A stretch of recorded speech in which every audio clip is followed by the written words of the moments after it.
Military Police Station, Sergeant Martin speaking. May I help you, sir? This is First Sergeant Hankins, Headquarters Company, U.S. Army Garrison.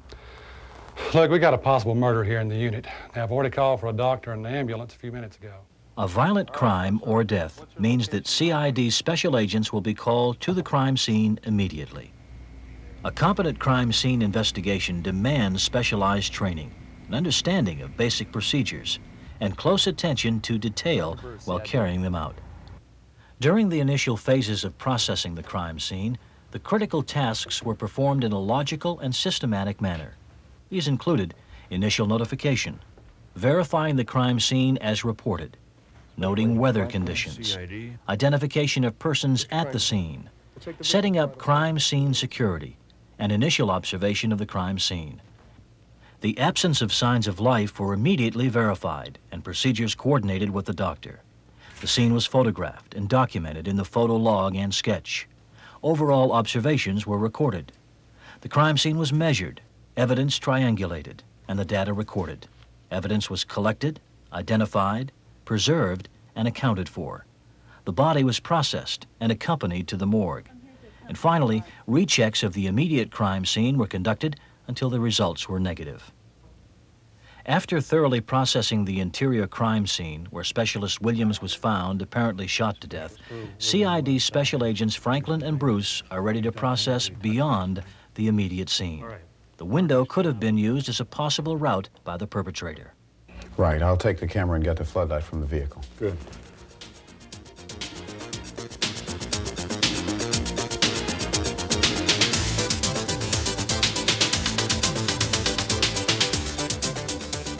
The sequence of any crime scene search depends on the particular circumstances, such as the security difficulties, oncoming darkness, and changing weather conditions. This may require investigators to begin searching beyond the crime scene immediately after rendering aid to injured persons or confirming death and verifying the crime scene. In this case, with security established from the outset and stable weather, the investigators chose to process the interior scene first. But even at night, scene investigators should make every reasonable effort to locate evidence outside. Waiting until daylight may put any evidence found in legal jeopardy. Also, rain, wind, or other natural events could change or destroy evidence. In any case, the investigators will keep the scene secured and conduct their final search during daylight. A detailed search is made along any possible path of flight where the perpetrator may have discarded evidence. If assistance is needed in the search itself, everyone participating is briefed on what sort of evidence is being sought, how it may have been hidden, and what to do and not to do if anything is found. Suspected evidence is never touched or moved. The first action is to secure the area and inform the crime scene investigator. There are several methods of search: the strip, the grid, the circle, and the zone or sector search. The senior agent in charge will determine which method of search will be used. For this area, the strip search has been selected. In a large outdoor space such as this, it's advisable to divide the area into strips about 4 feet wide. The searcher then sweeps back and forth across each strip. There's some footprints in the soft soil here. We can get impressions of these. Not much fine detail, so plaster Paris should be good enough. Okay, but remember those impressions are fragile, especially in soft soil. I'll photograph and document them while you get the casting equipment. Right. The impression of a footprint at the scene might be evidence linking a suspect to the crime, but to confirm that, it must be examined and compared with other evidence by a crime lab examiner. The primary concern after finding an imprint is to protect it from alteration or destruction. The first step is to take a series of photographs to establish the relationship of the footprints to other objects, show maximum detail and a sense of size. Secondly, the impression is triangulated, entered in the notes and on the rough sketches. Finally, the investigator casts the impression following prescribed procedures. Before the cast is dry, the investigator marks it with his initials, the date, time, and an arrow indicating the compass direction of north to establish orientation of the footprints at the scene. There's a fiber strand and a possible blood stain here in the window. Also, tool marks here in the window frame, and the damaged lock suggests that the window was jimmied. Should we take the whole thing out? If it is small enough, the entire item showing tool marks should be sent to the crime lab. Original evidence is always more useful for evaluation than a photograph or a cast. When items are too large to send, it may still be possible to remove a section for examination by the lab. A large enough piece of the surrounding area is also removed to prevent bending or splintering of the tool-marked evidence. This could be the tool that jimmied that window. This is just too easy. The investigators must describe, photograph, triangulate, and sketch the lug wrench before moving or touching it. It is then carefully collected and examined for additional or trace evidence, and marks or features not previously visible. The lug wrench is then carefully checked for additional and/or trace evidence, additional marks or features recorded, dusted for latent prints, marked for future identification or containerized, and the container marked for identification, tagged with the DA Form 4002 and later entered on the DA Form 4137.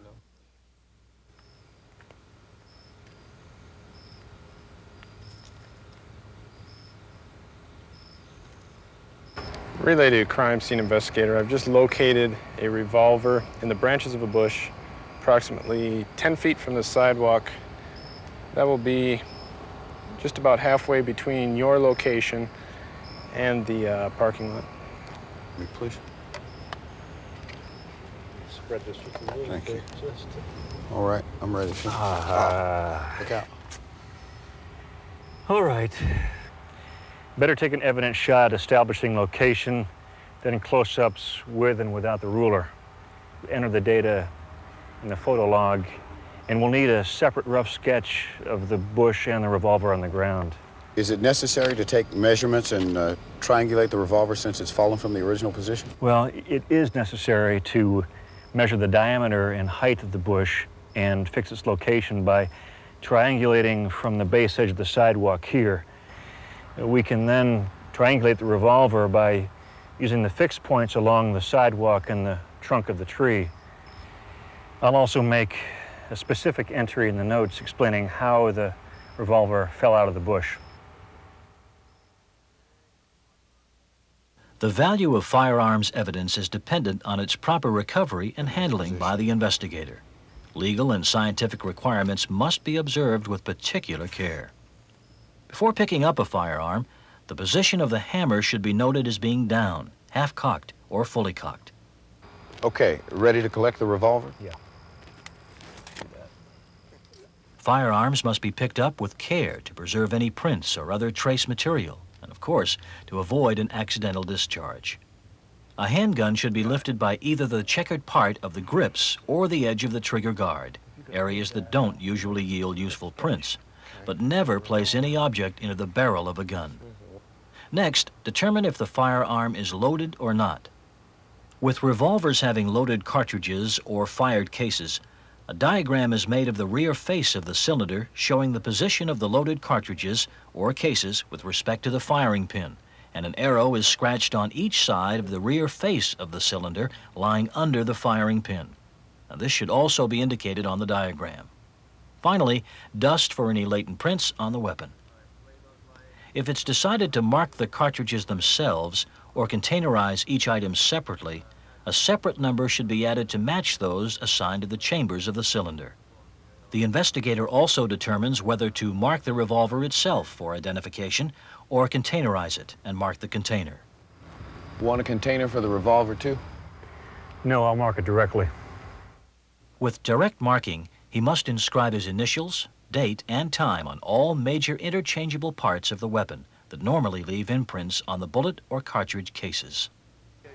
When the preliminary outside search has been completed, the investigators must make sure the crime scene remains secure until daylight, when a final outside search will be conducted. In the meantime, the special agents are ready to finish up their job inside. We'll keep the whole crime scene secured at least until the autopsy is done. I'd better take care of the necessary coordination now. Right. In the meantime, I'll get the evidence and the equipment packed and ready to go. Great. And would you double check all of our notes, sketches, and photos to make sure there's no conflicts between the documents and the sequence in which we processed, tagged, and labeled all the evidence? Will do. Good. When working a death investigation, the crime scene is always secured until after the autopsy is completed. At that time, a final search of the crime scene may be indicated. Sir, we're about finished for now. As you know, the inside and outside crime scenes must remain secured until at least tomorrow. We'll make a final outside search in the morning. I understand. I'll coordinate that with the provost marshal. Thanks, sir. Remember that military police personnel will likely be key witnesses in court. Appreciate your help. Their notes, observations, and actions taken at the scene will be vital. Official duty rosters, including shift changes and security instructions, should also be available. The agents also work with the individual who is responsible for the building and area where the scene is located. When circumstances eventually justify releasing the scene, the full identification of the responsible person to whom the scene is released is documented. Only then are the crime scene security personnel released from duty. All right, I guess we're ready to go. Special crew, thanks for your help. Investigators take every precaution to protect evidence from alteration. This includes avoiding the use of unclean containers that might introduce chemical or bacterial contamination or allow spillage, evaporation, or seepage of a sample. In packing or transporting evidence, any bending, scratching, or cross-touching of evidence items is avoided. All physical evidence will be recorded on an evidence property custody document, regardless of how it is obtained. When heat seal bags are used to containerize evidence, procedures provided with the equipment will be followed. Evidence to be submitted to the crime lab for serological tests will not be sealed in any type of plastic container. Except in unusual cases, physical evidence will be released to the evidence custodian not later than the first working day after it is acquired. Evidence acquired during non-duty hours will be secured in a temporary evidence container. It will be controlled by the CID agent. At least one special agent with detailed knowledge of the crime scene must be present to brief the pathologist prior to the autopsy. Polaroid photographs of the crime scene will give the pathologist a better grasp of the overall aspects of the incident. The clothing and exposed parts of the body are examined again by the special agent for any trace evidence. Doctor, we'll perform the gunshot residue test now. The gunshot residue collection kits used by the Criminal Investigation Command have all the items needed to detect primer residue which can indicate if a suspect has handled or fired a weapon. The test involves simply swabbing the victim's hands and collecting the residue for shipment to the crime lab for analysis. The crime lab's trace evidence branch advises that the primer residue test should be performed on living subjects no later than 6 hours after the incident. There is no time limit on deceased persons. Doctor, we think a bullet's still in the body. All right, let's do the body x-rays. The clothing is then removed. Care is taken to avoid tearing or cutting of clothing items. If a cut must be made, stained areas and points of obvious damage, such as weapon or bullet holes, should remain intact. When garments are wet or bloody, they are laid out flat on a clean sheet of wrapping paper to dry in a ventilated space at room temperature. They should never be shaken out. Dry clothing can be folded, but do not allow stained areas to contact each other. Each item will later be wrapped separately in clean paper and recorded on Form DA 4137. Once the victim is undressed, the body is carefully examined by the pathologist and special agent. Any marks or wounds must be described in the notes. A medical wound chart prepared by the pathologist provides an accurate record. Next, close-up photographs, with and without a measuring device, must be taken of each wound. Doctor, we'll need hair samples from the victim's head, arms, chest, and back of hands, in addition to fingernail scrapings from each finger. Fine. What about blood samples? Right, blood samples as well. We'll take major case prints after you finish the autopsy. Fine. It's important that investigators remain during the autopsy procedure itself. They must take appropriate photographs and make notes on the cause and estimated time of death, the depth and nature of the wounds, and any other contributing factors described by the doctor. The bullet went through his heart, so I would say he died instantly.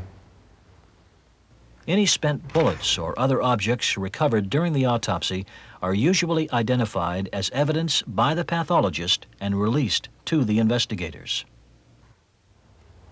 Please record this evidence on your 4137, and we'll need the doctor's signature and the chain of custody when he finishes up.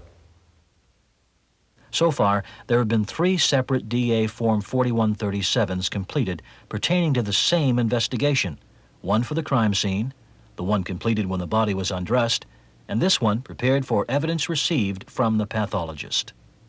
Any evidence that should be technically examined or analyzed at a crime laboratory should be processed as soon as possible for submission to the supporting U.S. Army Criminal Investigation Laboratory. Physical evidence will be released to the evidence custodian for accountability purposes before it is submitted to a laboratory for analysis. The lab will not make final disposition of any items submitted unless canceled by the contributor. A laboratory report will be prepared for all cases and returned to the requester along with the evidence submitted. I suspected both Backman and Edwards during the early stages, but I never expected a lab report like this. I can understand that. But the physical evidence in the report from the lab not only associates Edwards with the crime, but places him at the scene. I hear you. It goes on. The composition of the fiber strands from the window frame matches Edwards' sweatshirt, and the unique frayed ends of the fiber match the torn area. That makes the tear on the sweatshirt one of a kind. Not to mention the chemistry examiner reporting that the blood stain on the window is type AB. And Edwards is the only person on the case with that blood type. Uh-huh. Plus, the revolver, lug wrench, and the trophy from the shelf all carried good enough ridge characteristics to identify the prints as Edwards. Did the latent prints on the inside of the windowsill belong to Edwards? Right, according to the report. Edwards must have touched the glass as he pulled himself through from outside. And we already know that the revolver wasn't registered with the Provost Marshal's office. But now we have proof that Edwards bought it from a pawn shop 2 months ago. And the firearms examiner confirmed that the 2 bullets were from the revolver. You were right about the cocaine, too. High quality stuff. Okay, let's see if the hypothesis we've developed fits the framework of these facts. Now we know that Backman and the deceased probably were dealing. The success of any investigation is always dependent on the intellect and experience of the investigator, who must develop a hypothesis that will serve as the initial framework. That hypothesis, based on the crime scene investigation, is simply a set of reasoned assumptions concerning how the crime was committed and the general sequence of events. But you think we should tell the CQ something happened? Hey, we're gonna make it to the Fuzzy Duck where the action is. Maybe I'll catch you there later, after I shower up. Well, I'll tell the CQ about Williams. We know Edwards left the others at that point. Maybe he figured he could grab some of the cash or even drugs from Williams' room and it would be blamed on Backman. But why didn't he use the door? Too risky. He probably figured he could check out the situation first through the window. Okay. So he looks in and finds Williams out cold, as Backman claims, and the money on the table. He knew he had to move fast, so he probably went to his car for a tool to jimmy the window. And somewhere along the line, picked up his gun. Maybe it was in the car. Edwards probably cut himself going in or out the window, which is how the AB blood got there.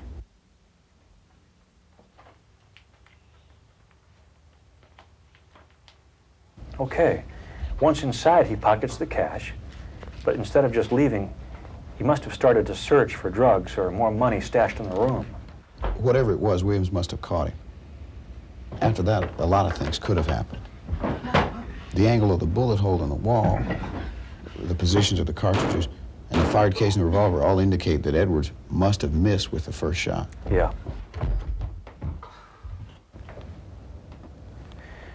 Well, I think our general theory of events here seems reasonable. But I'm still not satisfied about that shot the witness heard when Backman was in the room. Yeah, I forgot about that. You know, we performed the gunshot residue test on Backman within the 6-hour time limit, and the lab results show negative. Wait a minute. Remember those manuals we found on the floor of the crime scene? Yeah, They could have fallen down when Backman and Williams scuffled, right? maybe.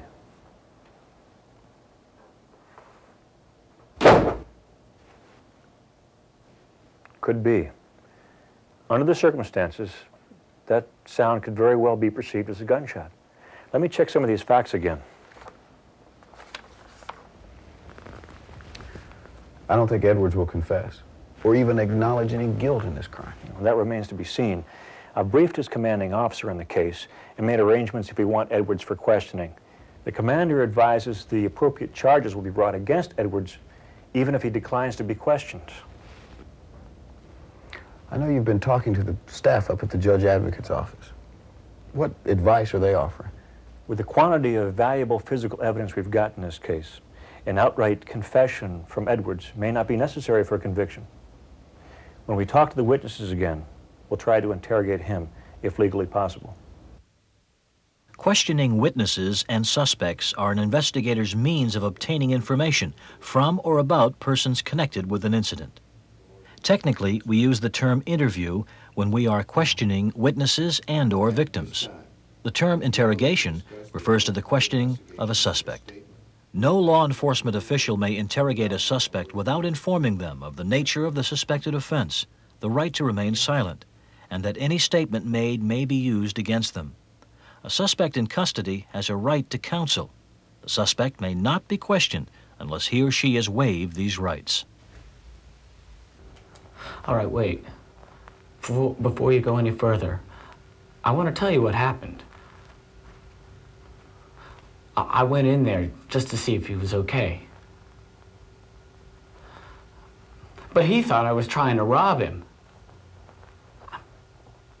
I was lucky I had something with me to protect myself. I had to kill him before he killed me. The resolution of this case by CID special agents has grown directly from their methodical processing of the crime scene, which involved investigating and recording by the four most common means: investigative notes, photographs, sketches, and evidence custody documents. The critical tasks were performed in a logical and systematic manner, including initial notification, verifying the scene, noting weather conditions, identifications and status of persons at the scene, setting up security, and initial observation of the crime scene.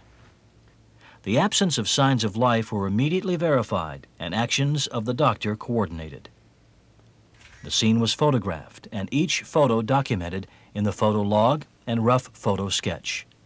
The overall observations of the scene were properly recorded. The crime scene was measured, evidence triangulated, and the data recorded in notes and sketches. Evidence was collected, identified, preserved, and accounted for. The body was processed and released to the morgue accompanied by a CID special agent. Rechecks of the immediate crime scene were conducted, and the search continued beyond the scene. The autopsy was witnessed, notes and photographs completed, and evidence collected. The crime scene was secured until the investigation was completed.